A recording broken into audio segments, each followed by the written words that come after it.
Hello guys, ang gagawin natin ngayon, luto tayo ng tuna with egg. Kasi walang ulam eh. Yan ang gagawin natin ngayon. So, butter yung ginamit kong oil.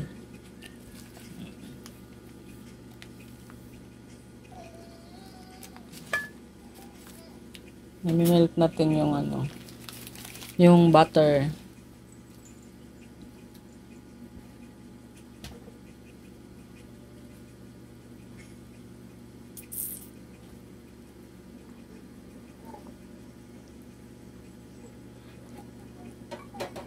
Thank you po sa lahat, sa teammates ko, Team Kuruda and Team Puyaters, sa tulong sa channel ko. Thank you po. Maraming salamat po sa inyong lahat, sa mga suporta nyo. Thank you.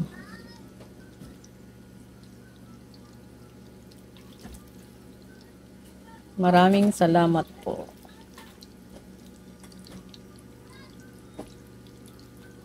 Kasi noon, akala ko wala akong channel. Palagi akong nanood lang ng Team Kalingap. 2019 nakasubaybay kay Team Kalingap, kay Kalingarab, kay Kuya Bal. Then, yung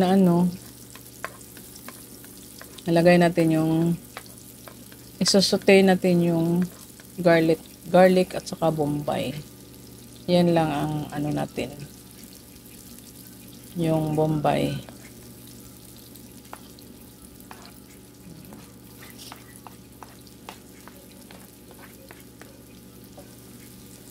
Twenty 2023 yung pass away yung husband ko. Wala akong magawa. Palagi lang ako nanonood. Nag-comment sa mga may channel kay Ma'am Lori at saka lahat ng mga Team Kalinga. Kay Ma'am Catherine, kay Luzia Betoni, yan ang kay Ma'am Ana Kuruda. Matagal na ako nakasubaybay kay Ma'am Ana Kuruda. Then sabi na magawa ko daw ng channel, parang malibang naman ako. Yan, nagawa ko ng channel. Ayun, pang 6 months na. Thank you. At saka lahat nga nag-support sa akin. Malapit nang mag 5K yung subscriber ko. Salamat po. Lahat, thank you po, thank you. Pero wala pang pin. Wala pa, hindi pa nagabot yung pin. So wala para tayong Yan lang, parang lang. May libangan tayo. Kasi noon yung nakapokus ako sa may sakit to na husband. Ilang taon talagang nakakulong ako. Hindi ako nakalabas ng bahay. Maski sandali lang sa labas, lalo na yung naka-oxygen na siya, hindi ko na iniwanan. Yan. Parang malibang naman ako. Yan ang ginagawa ko. Ilagay na rin yung tuna.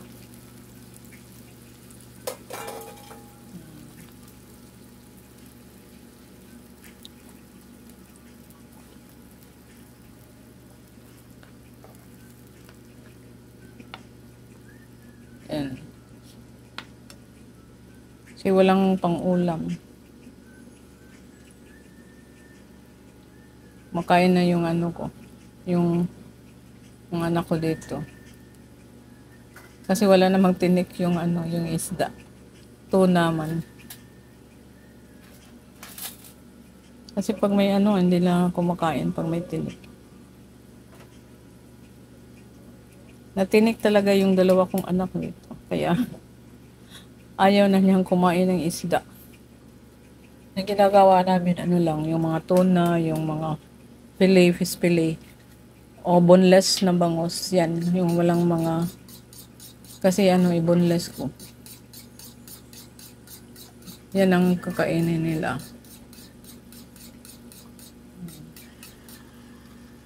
So, na ilagay natin yung ano.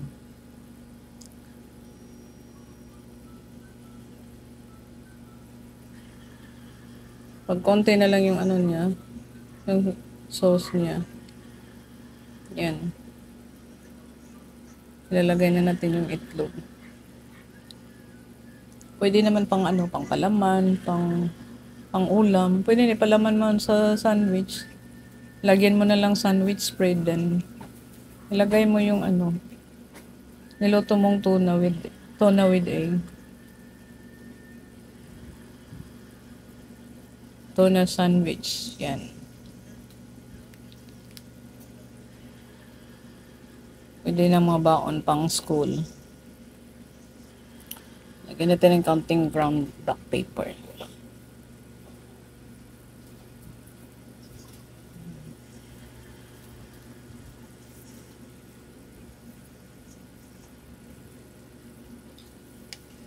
Paano lang natin? Ipakulo.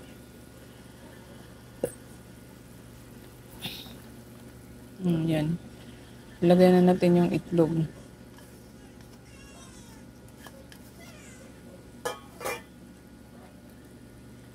Pwede naman gawin mong ano, tuna omelette. Iano mo na yung, ilabas mo yung sauce, yung nisote mo, then ilagay mo yung una yung itlog.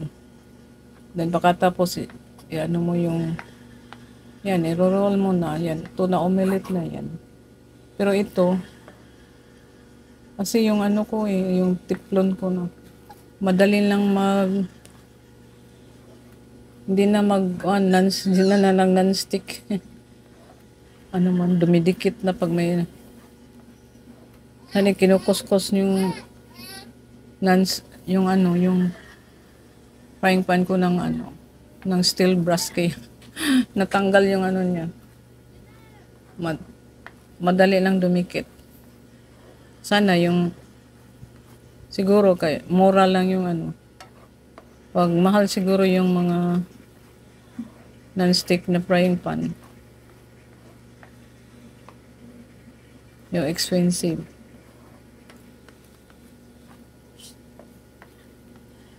Ito, madali lang dumikit. Yan.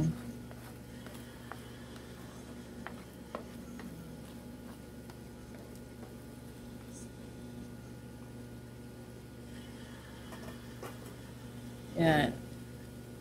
Oh. Pag wala ng ano, so, yung parang tubig niya, pwede mo nang ihain. Kasi may sauce na yung ano, yung tuna. Hindi ko naman nilabas yung sauce niya. Pero yung iba, hindi na ilagay yung sauce. Pero sa akin, nilagay ko.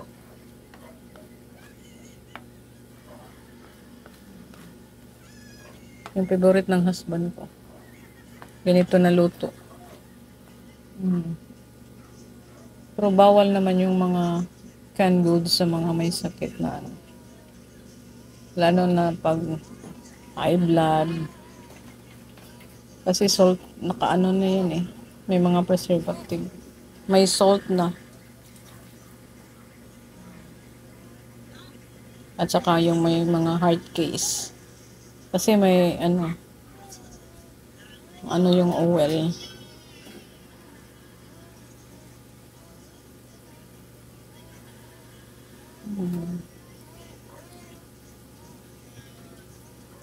Kapag wala ng yung parang sauce niya, pwede nang hainin.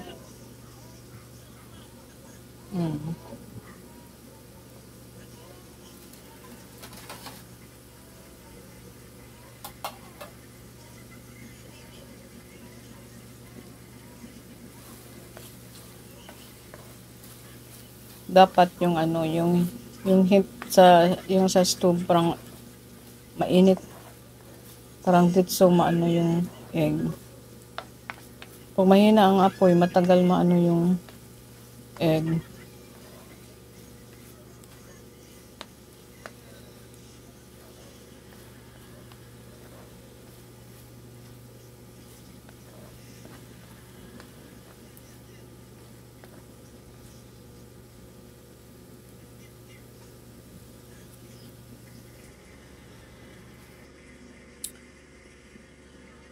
Yan.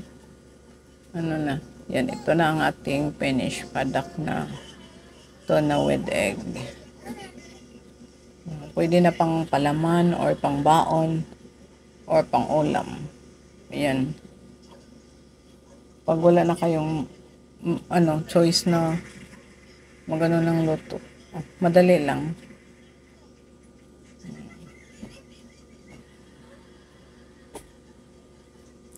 Yan. Ito na ang ating finished product na tuna with egg. Salamat po sa inyong lahat. Thank you po. Thank you. Thank you po.